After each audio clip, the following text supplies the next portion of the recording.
Hello and welcome to Tiny Desk Knitting with Emma. I'm back after just a week because I did a ton of knitting and spinning this week, so I figured I would just come back because why not?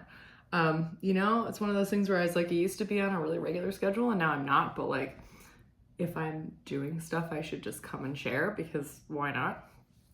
It's Monday morning. It's kind of a dreary Monday, but it's not actually raining right now, which is nice. I am wearing my Salty Air tee. It's either Salt Air or Salty Air tee by Samantha Guerin. I will link this in the show notes. I knit this out of handspun. If you follow my channel a couple of episodes ago, which was 2 months ago, I lost a game of yarn chicken with my handspun for this top, so I had to order more. And you can tell very much that the bottom part doesn't have any black in it. Just didn't have any in the fiber, but when I'm wearing it, you can't really tell. And so I did spin the second bump of fiber that I got from the people that I got it from, which was, I think, BZB Fibers, maybe? I don't know, it's merino, and its name was Mojave. I'll find it in the show notes for my episode a couple of episodes ago where I definitely wrote what it was, and then I'll just link it down in the description box. I'm drinking coffee because I'm trying to drink coffee later in the morning and not right when I get up anymore, because I usually get up at 6 o'clock.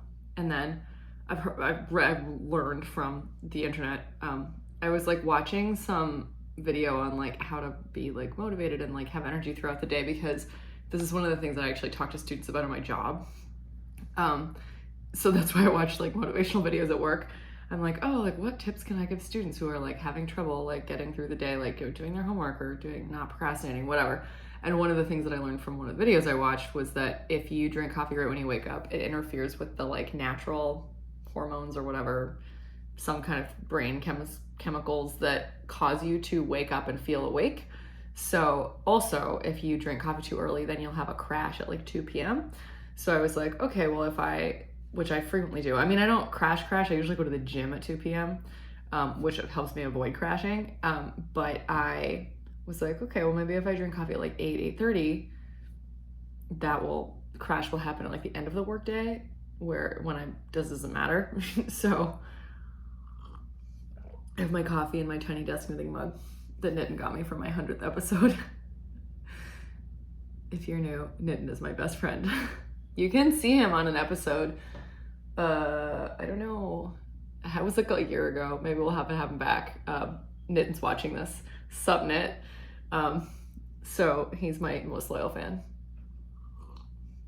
So, yeah, I love this too. Nitin likes to take screenshots of my tiny desk knitting and send them as though they were reaction emojis. And there's this one of me and I look really sad, and I'm going like this, and I look really sad. And he said for 2 months after that video, he would just send it to me and with a caption me when I find out my fantasy team is gonna finish last in fantasy football, and the reaction of me being sad. So anyway, I did a lot of knitting and spinning this week, and I have a lot to show, so I figure I'll get to it. Yeah, I'm trying to think of what happened in chronological order so that there's some logic to this, but whatever. There won't be, because it's me. So let's talk about the set of Salt Cardigan, because you can kind of see it. I finished the first sleeve except for the ribbing. So this is my set of stall jacket. It is a pattern that I just made up myself I didn't make it all up. I took patterns from Sheila McGregor's Traditional Scandinavian Knitting book, which is wonderful. You should get it. I'll link it in the show notes. And sleeve number 1 is done, except for, again, like I said, the ribbing. I just tried it on before this, and it does fit. I need to do, a solid whatever inch and a half of ribbing, just like there is on not here, on the bottom. Maybe that's 2 inches. I don't know, haven't measured it. Oh, it's wet because it's touching that wet handspun. I should put that outside so it doesn't make my chairs all wet. But I have to show you the handspun first.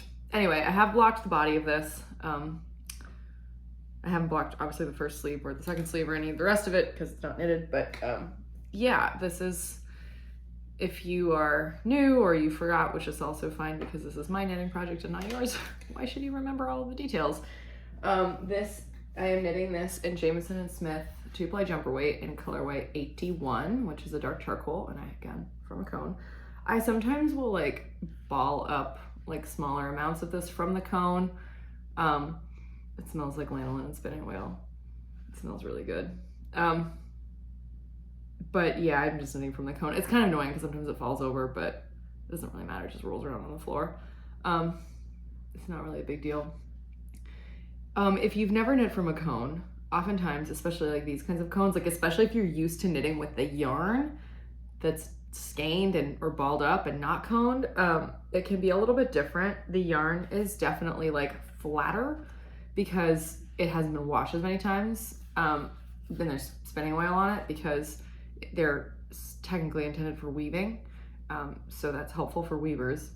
I can't tell you why because I don't weave, but I imagine that that's why it's the case, because Harrisville also makes cones of their Shetland and Highland yarns, and not to be confused with actual Shetland wool. Shetland yarn from Harrisville is not actually made from Shetland wool, which is very confusing, but whatever, I digress. It's also like this, it's like flatter, and you can like skein it up yourself with if you have like a Swift, you can make skeins and then just wash them.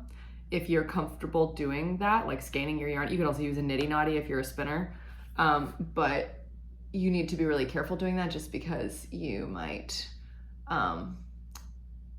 have like some tangles if you don't tie it properly. I'm a hand spinner, I've tied it properly before. I'm a dyer. Dyed yarn comes in properly tied skeins, and sometimes they're still tangled, so be careful. Sorry, I got distracted by looking at the whiteboard, which says what's for dinner this week. Typical. Anyway, I'm using Jamieson Smith 2-ply, and then also this is Rama Lamel Garn in colorway 12, and you can get this at the Woolly Thistle. You can get cones of 81 at the Woolly Thistle. I was there a couple weeks ago at the warehouse, and they had them in stock. So if they still have them in stock, you can get them. There will be Woolly Thistle links up here. I have an affiliate link now, so you can use that, which is awesome for me. So please feel free to use it as much as you want, whenever you want. Yeah, this is Rama Lamel Garn in colorway 12. This goes really well with Jamieson Smith 2-ply. I've used Rama Fennel Garn, which is just like this, but it's like a little bit more puffy. It's like more sport weight. There's fewer yards per 50 gram ball, but this is better. It's thinner, and the yardage is more similar to J&S, so it's kind of more interchangeable. I really like it. It's high yardage, comes in 50 gram balls. I've said this before, and I'll say it again. I really like that, although I don't think I said it here. I think I said it when I was on the Woolly Thistle Shopcast. I like colorway 12 because it's like a really cool neutral color. It's a light gray, but a lot of my neutral colors are that I have are Jamieson & Smith Supreme Jumper Weight, which is the undyed line of J&S 2-ply. Although that's also a little bit thicker. It's puffier. It's more like Rama Fennel Garn, actually. There's like less yardage in a skein compared to weight, because it also comes in 50 gram balls. But the colors are all mostly shades of brown because they're undyed and they come off of a sheep. There's one gray, but it's a little darker than this, and so not everything always shows up against it. So I really like this really light gray. And I actually had a very kind viewer send me a couple of boxes of yarn about a year and a half ago, and there were a bunch of 8 balls of this in there. So I've been using it a lot. So Pam, thank you so much, because this color is wonderful and I'm using all of it, which is great. So yeah, hopefully this week I get some more work done on this other sleeve and just kind of knock this out. This fits really well, which is really nice after my Mayaness cardigan was kind of too small. I still wear the Mayaness cardigan sometimes, but I'm gonna give it to my aunt because she's a lot smaller than I am. And she's very knit worthy. So yeah, I told her I was gonna, I don't think she watches this, but I'd tell her I was gonna give it to her. So that's a whip. Here's an FO. I made a hat using my Mary Bennett sock pattern, which is kind of hard to see because this is wet. Oh yeah, you can see it. This is wet because I blocked it yesterday and then I put it outside and then it rained. Classic. So I decided to put my Mary Bennett sock pattern on a hat just because I thought it would look cool. And it does. It's very subtle. This is a tonal yarn. It's a Merino DK superwash. I dyed it some years ago. Probably during COVID, like first COVID summer, like 2020. Yep, I dyed this purple yarn. It's really nice. It's tonal, but again, like because it's so tonal, it's kind of hard to see the pattern. So it'd be interesting to see this in a solid. At some point when I start releasing patterns again, which hopefully will be soon because I am motivated to do it. I just need like a schedule. I would like to like release, it would be nice to like, if, you know, for the texture patterns to like also have a hat that goes with it because this was very simple and it took me like 24 hours to make it. So maybe I'll make one for my Catherine Moreland socks with like some raglan points on the hat or something. And like for a crown, I might do that and just do that up in some worsted weight or DK weight yarn. I just have a lot of that and it would be nice to use it. I have a lot of like 50 gram skeins from Knit Picks, like Wool of the Andes. So maybe I'll like do like a contrasting brim. That would be kind of fun. Yeah, just because why not? Like two patterns. When I release one, I'll just release both. That's fun. That way, not everyone's a sock knitter. Not everyone's a hat knitter. And I have presents for everyone I know around Christmas time or the holidays, whatever you celebrate, random people's birthdays. I like to have a giant bag of like gift things I can give people. Just like knitwear that I don't need because I have thousands of hats and socks. So I like to have a stash, the gift stash. I have to be careful. I hate using the word gift as a verb. Like I don't like gifting.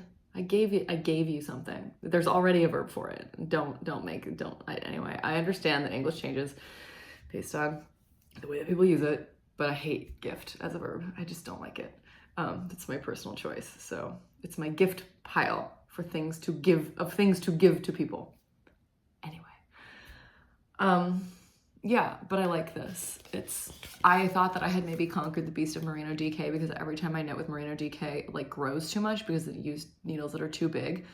So the last time I made a hat with Merino DK, I had to give it to Knittin because it was too big for me. And I used a size 6 and it was like a cabled hat. And that grew a lot because Merino DK, all superwash yarn. Let's be honest. I'm specifically talking about superwash Merino DK.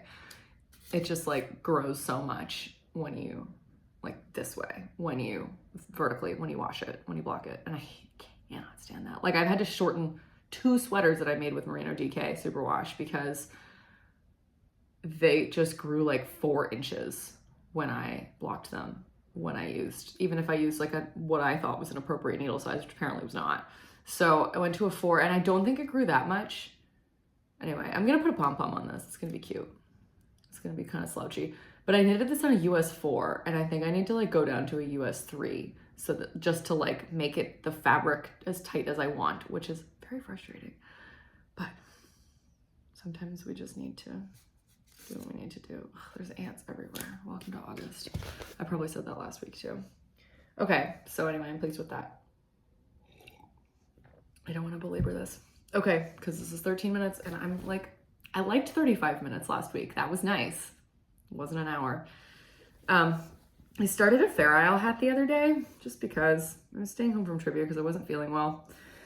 And I decided to start a Fair Isle hat. So what's in there? Oh, it's just a ball band. So I had a bunch of colors out. I showed these last week. I showed them, yeah. And I I'm not using this one. I ended up just kind of mashing them up to make this very murky rainbow.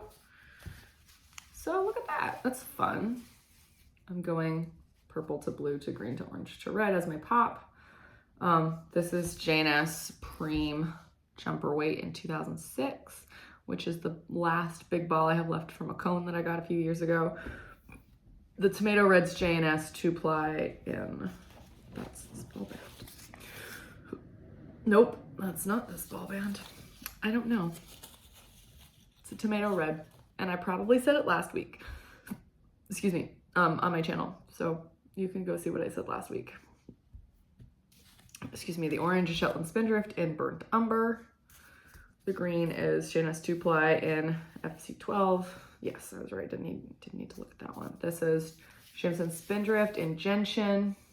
And then this is J&S 2-ply in, I think, 55 mix, FC 55 mix. I think that's the ball bend that was in here.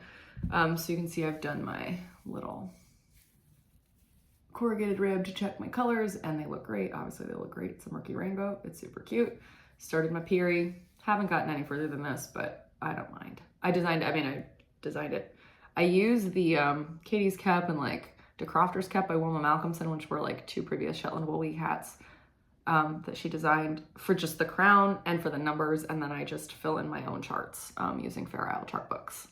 I don't sell these patterns because a big part of the pattern is written by Wilma, not me. So I just like to freestyle. If you like to freestyle, my favorite book is The Complete Book of Traditional Fair Isle Knitting by Sheila McGregor. It has so many charts. It's really useful. So it's like my Bible.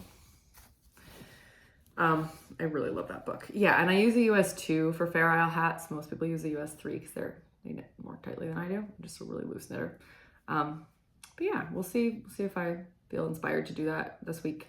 I like to do Fair Isle hats around this time of year to just kind of like get the ball rolling with Fair Isle, because in the fall I like to do big Fair Isle jumper every year. Of course, this year I started it in like April or May because I'm doing the set stall jumper, and that's just like I may cast on another one when this is done, because this is almost done. I mean, I could have this done in a week if I wanted, but I don't know if I'm gonna have the motivation to just work on that, because I'm working on a lot of things. That's why I have a lot of whips, because the spirit moves me to knit what it needs to knit, and it's important to follow my heart. That's why I cast on so much stuff this week. I was just kind of like, you know what? I'm feeling creative energy this week, so I'm just gonna cast on a bunch of stuff. And I'm gonna start new spins, even though I'm not finished old spins. I did finish the first spin, don't worry, you'll see it. But it's like, you know what? It's the juices are flowing. I can't just write something down. I might not be inspired to cast it on another time. So let's just go for it. That's why I knit this Mary Bennett hat. Oh, and I have one more knitting thing. I cast on one more thing, and it is a design. And it's a sock design. So I have 2 more designs to do for the Jane Austen socks to actually execute. Well, for the women, I'm already thinking about the Jane Austen men. So this is Lady Catherine de Bourgh. And a friend of mine, a couple years ago when I was putting all these colors together, I was like, oh, I'm gonna do a bonus of Lady Catherine de Bourgh. And I like texted my like best Jane Austen friend. And she was like, I was like, what color is Lady Catherine de Bourgh? And she was like, she's a green velvet couch, like in a like a lounge lizard kind of couch. And I was like, yes. So it just took me a while to like figure out what to do for Lady Catherine de Bourgh socks. So I ended up repurposing the lace panel from my Kitty Bennett socks, which are already out. If you want to buy, they'll put a link up here if you want to see what they are, and you can get a copy on Ravelry. Like the Kitty Bennett ones just have this panel just down each side of one sock, and then like down the left side of the left sock and down the right side of the right sock. But it's really simple. It's easy to memorize. So I was like, and it is an 8-stitch repeat if you include the purl stitch in between. So I was like, oh, perfect. I'll just try that and just see what it looks like.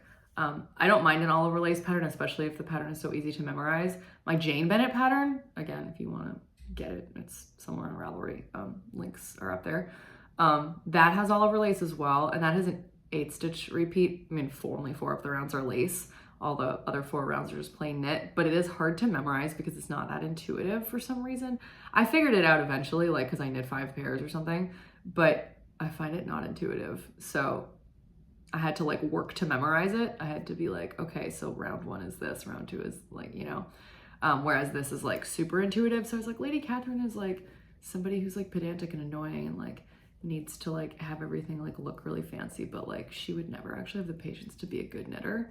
So much like Kitty Bennett, Kitty would want something pretty, but she wouldn't want to work hard for it. This is kind of that. It's like, it looks like it's a lot because it's kind of pedantic, just because it's like, you know, it's a lot. It is a lot visually and on the hands and stuff, but it's not hard to actually execute it. The lace is really simple. And again, it's intuitive. So you know exactly where you are based on what round you just did. I will say it's getting like a lot. This was quick. Like it was not, I did 64 rounds of leg.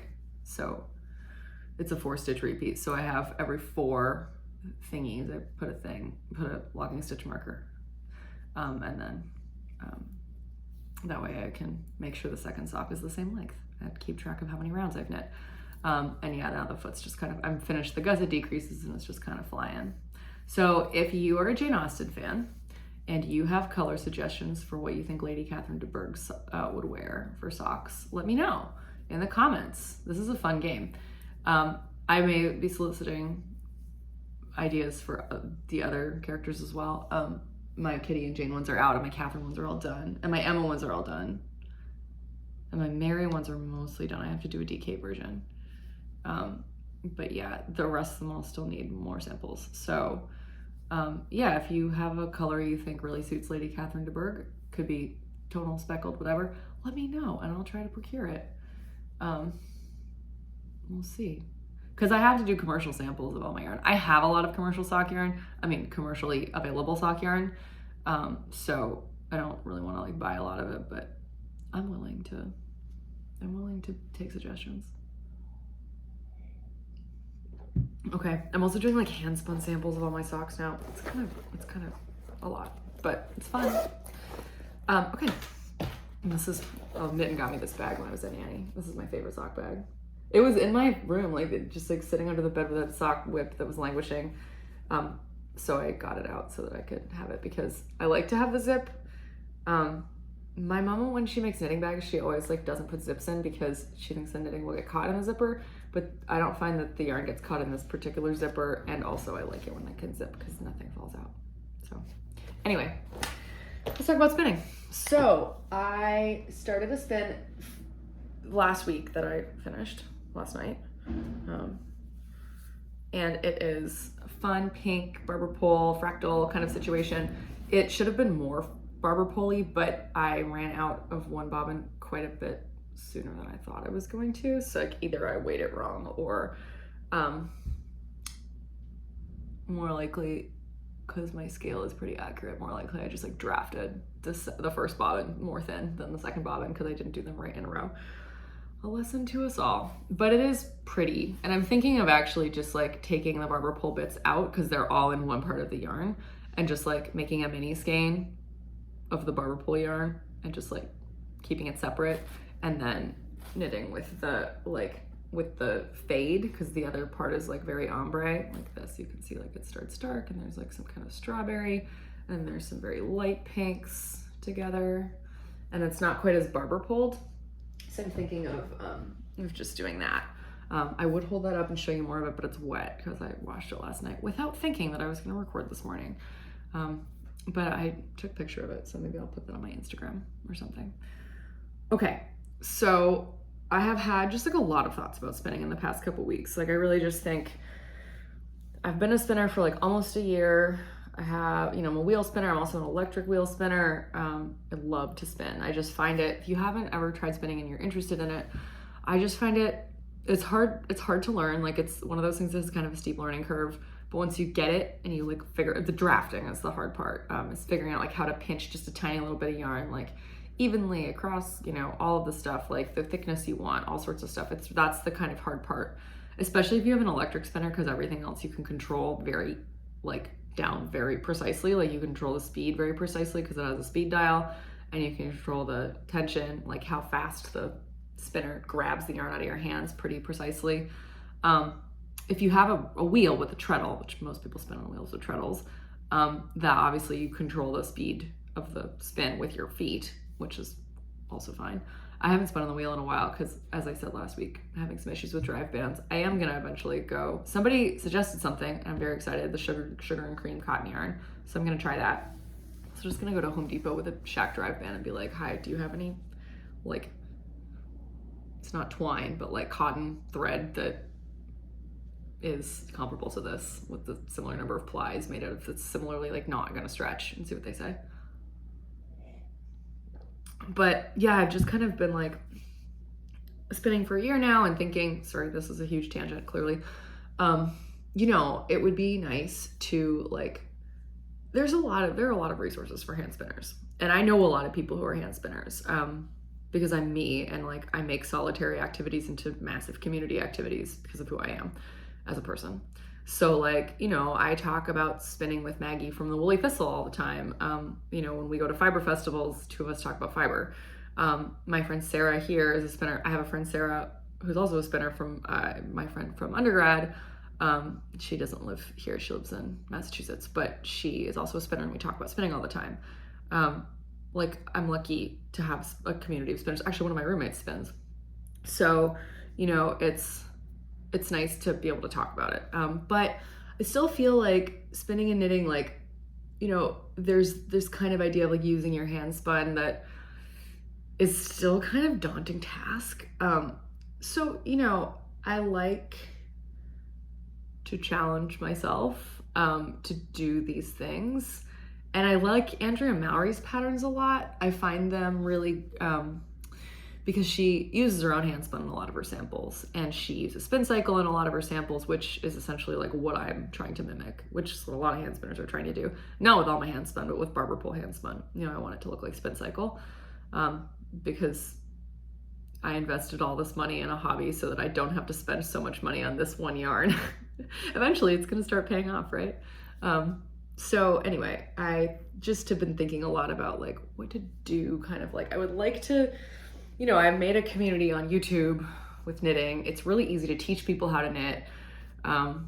Yeah, a lot of my friends ask me to teach them how to knit, and a lot of them have become knitters. Some of them it doesn't stick, but a lot of them it does. You know, I have a community of knitters around me physically as well as on the internet. But you know, I just kind of feel like I would like to kind of, you know, I feel like I've been put on earth to create communities and bring people together, and, you know, in the spirit of, yeah, well, community, teams, teamwork. I don't, as people who know me in real life know, I'm like very anti-competition. I don't like competing with people. Like when I come on YouTube to talk about knitting, it's because I want to inspire other people and share stuff and like get, you know, people excited to do this or something, not because I want to say, look at all this stuff that I made. And so I think, you know, creating patterns and resources and things like that for spinners, like I think that's an important kind of next step in my journey as a spinner. And so I've been kind of thinking about what to do with that. You know, like, should I write a book? Should I start a blog? Should I just start writing patterns for hand spun and publishing them on Ravelry? I don't know. We'll see. I like the idea of a book, but we'll see. You need to find a publisher and do a lot of work. Regardless, I think it's fun to kind of just let the creativity like flow. So I've been trying to do like every day, do something that like furthers my whatever this project is going to be that will take shape at some point with my hand spun. And I don't know what it's going to be, but to just kind of, you know, to have conversations with people and to spin fun fiber that draws my eye today, and to think of interesting color combinations, and to think of patterns and what, you know, I could do with certain things. And for instance, last week I went to Monica's for, we have knit nights once a week or so, and I thought that these two yarns would go really well together. One of them is hand spun. Oops, there's just like hair clips attached to everything. Every time I go to Monica's, she like gives me hair clips because she has really thin hair, and she keeps buying hair clips to like put her hair up, and she has thin hair, so oftentimes they don't stay in her hair, and she ends up giving them to me, and so my knitting bag is just full of hair clips. But I brought these two yarns to Monica's, and I was like, what should I do with these? And because, you know, there's a lot of this color, which is, again, commercial yarn. It's 4-ply superwash merino fingering weight. I did dye it. And then this is hand spun, but there's a lot of this color in this skein of yarn. So I was like, oh, they'll go together really well. And I was just thinking about it all week. I was asking other people, like, what should I do? Should I do something striped? I can't do color work because it's not high contrast enough, but like, what should I do? And Monica just took one look at it and went, nah, make a burgundy hand spun to go with this. And I was like, yeah, that's it. right? So like I had a conversation about what to do with these, right? That was just like one of the things that I did. So things like that, right? I'm just trying to kind of like think more about just how can I do something that would be useful for someone else? I think that's a big part of my mentality as a person, is like, what can I do to help another person?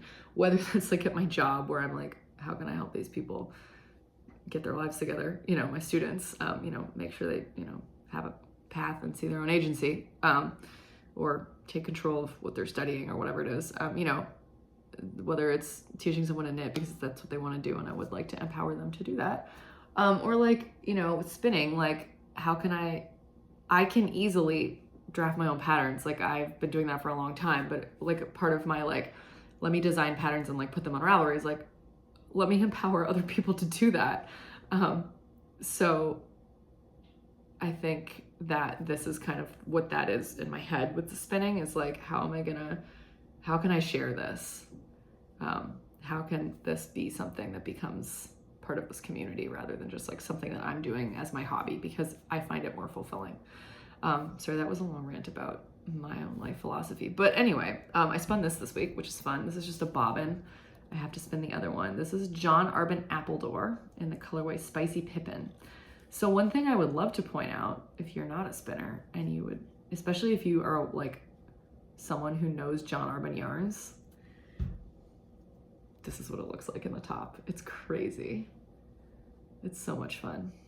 And I would like to shout out John Artman. If you're wondering where you can find them, it's in the description box. Because I ordered a bunch of tops from them like a month ago, and tops are this is top. It's not yarn, it's fiber tops for hand spinning.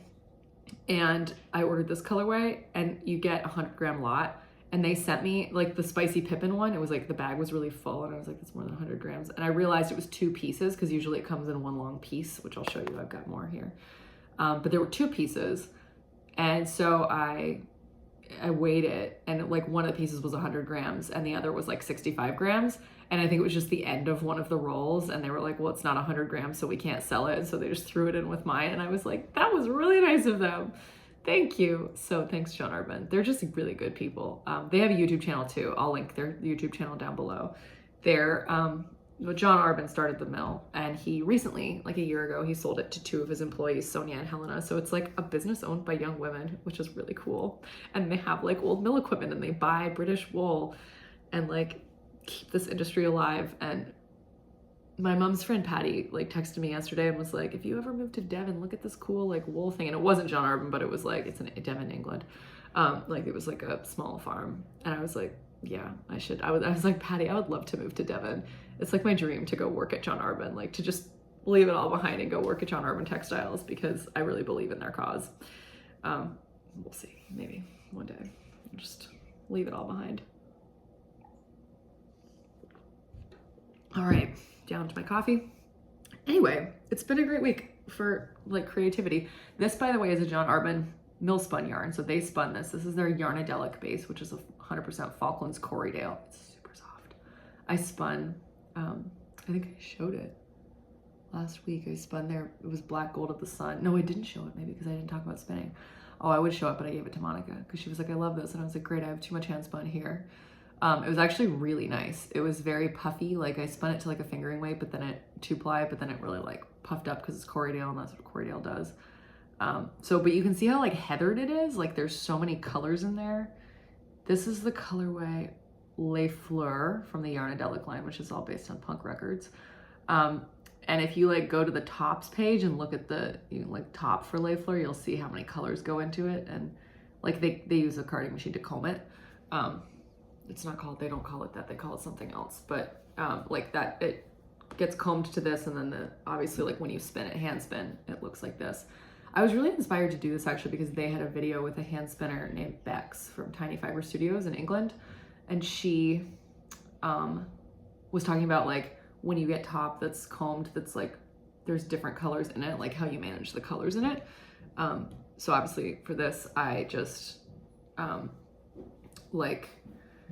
sorry, I stopped that because Jordan came downstairs and I thought she was gonna come into the kitchen. She was just leaving for work, but then she didn't. Anyway, yeah, talking about how to manage color in comb tops. So I don't know if it was just kind of like I was like, oh, if I spin this, it'll be like 165 grams of yarn. So that'll be like enough to make a little sweater or t-shirt or something. So that's why I did it. And I have no idea what I'm going to make with it, but maybe I'll design something. I don't know. But I do spin very, very thin singles. This is not going to focus on them because my face is in the shot. Maybe if I do that. I don't know if that's focusing on it, but maybe it is. Yeah, I spin very fine singles, but yeah, together, hopefully this will be like a fingering weight, probably a light fingering weight. But yeah, super fun. So that's this week's project. But yeah, so I've just been thinking about like all this stuff. You know, what kind of themes do I want to base this on? Like, where's my inspiration coming from? And one of my friends who's kind of a new knitter, and I had a conversation, and she was like, oh yeah, like we're talking about, if you have watched this for a while, you know I love like Advent. This is like a big thing. It's like the church season. I'm a church musician. My friend Maggie is also a church musician, so we were talking about this. And she was like, oh, what if you did like Advent inspired patterns? Like, and like that would be cool. Like you could name them after your favorite hymns. And I was like, that's a great idea. So I was like, well, what color is that? And she, anyway, said this one. Maggie's a very decisive person, and I'm not. So I frequently am like, what should I do? And she'll be like, this. It's very helpful. So this is a Devonia top called Midnight Glade. Devonia is a John Artman yarn. It is, I can tell you because I think the fiber content is on here. I'm just gonna hold that up. Devonia is like a long wool. It is 50% Exmoor Blueface, which is, by the way, it's Blueface Leicester mixed with Exmoor Horn. It's a breed. It's like a mule. They call it an Exmoor mule.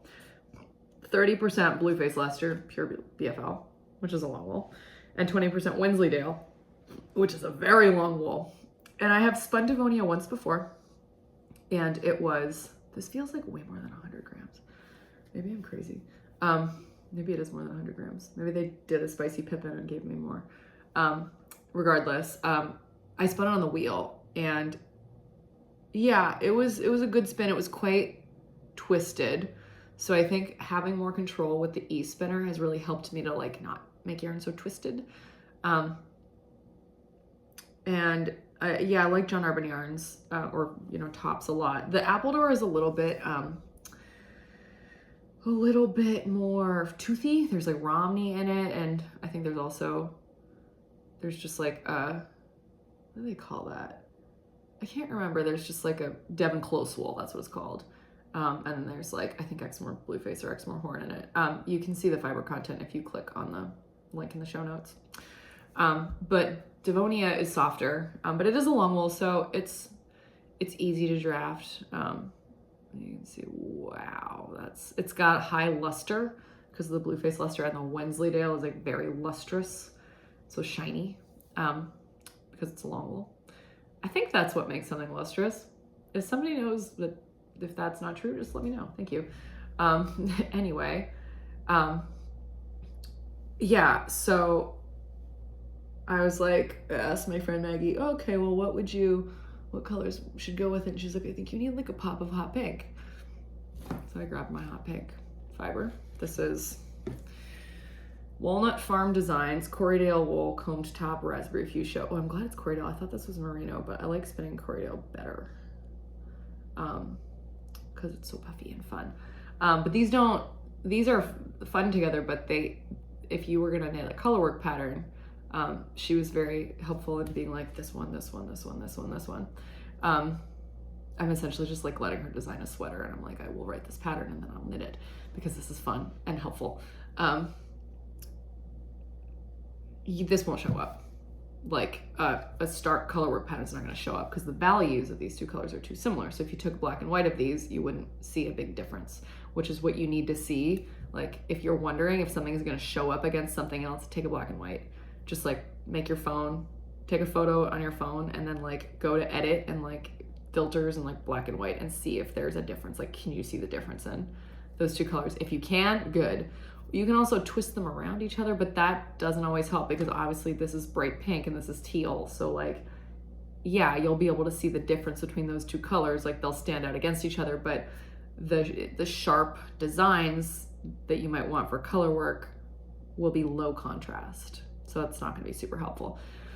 So I suggested another color to be the background of like a yoke or something, and came up with this. This is another Devonia top, and I have a huge bag of it because my mom wants a sweater quantity. So this is not the one I'm gonna end up using because this is from my mom's sweater. This is Devonia in Snow Ash. So this is just like a very light kind of periwinkle. So this is a fun combo. All three of these go together well.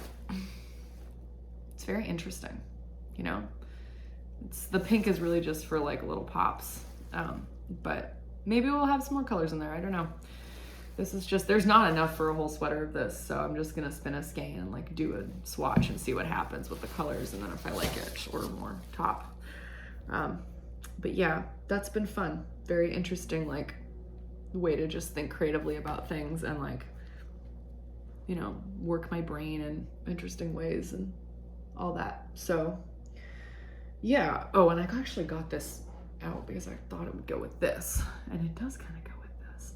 I don't think it would go in color work because again, like this is too variegated and stuff, but I was thinking of making like a pair of striped socks or something. I don't know.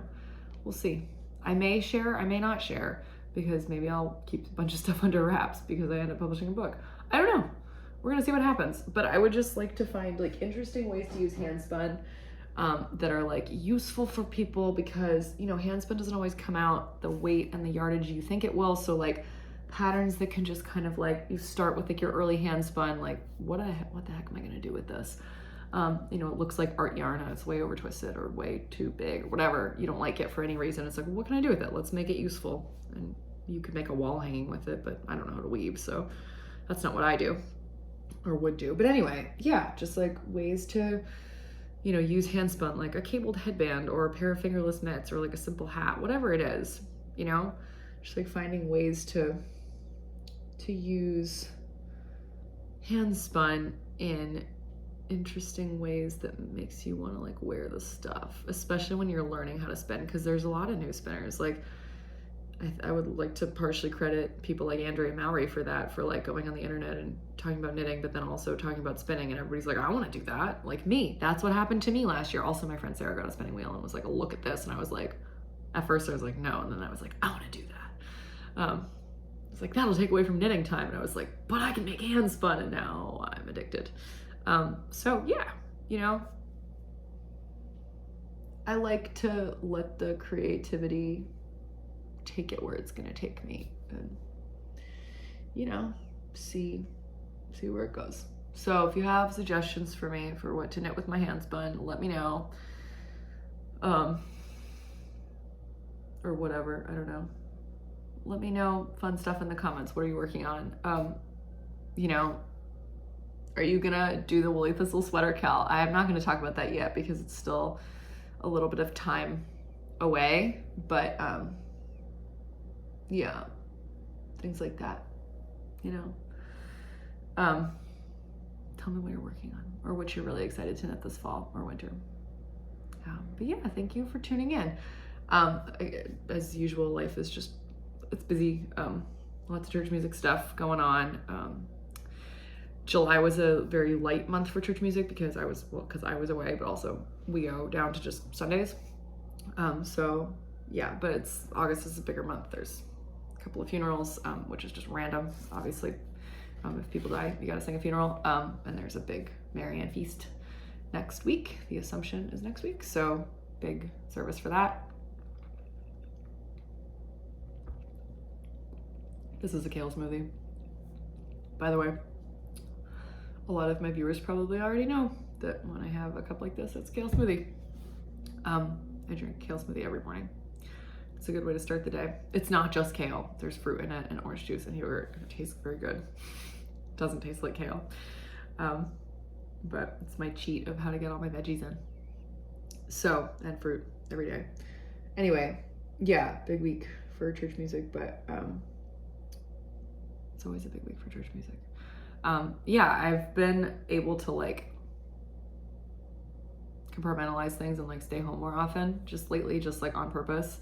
Be like, I'm not gonna go out tonight and do stuff with my friends because I need to stay home and like relax, but also like my brain is going crazy with creative knitting stuff and I need to do it. I need to execute so that I can keep going. And I have a notebook that I keep with me all the time now just because when I have ideas, I don't want to forget them. Things like that. It's helpful. So if you would like to inspire me, please write something in the comments. Again, this is not a one-woman show. I take inspiration from everybody and everything. And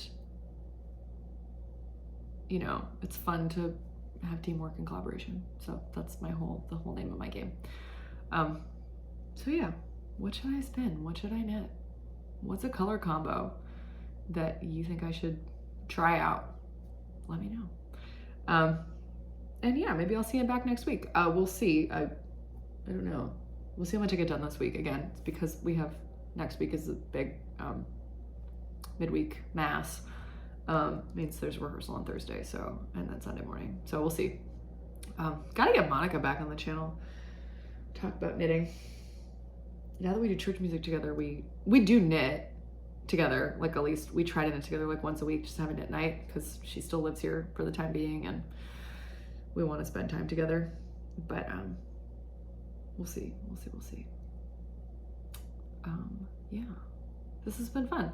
I'm glad to get back to this. It's like I needed a break because mine was just going at 1,000 miles an hour. And again, like I said, getting nowhere. So it's good to just like have some goals, work towards them, etc. Yeah, just kind of like be a little bit more calm. But yeah, I'm gonna go to work now because it's like 9 o'clock. But this has been fun. Thank you so much for watching. This has been Tiny Desk Knitting with Emma. Bye.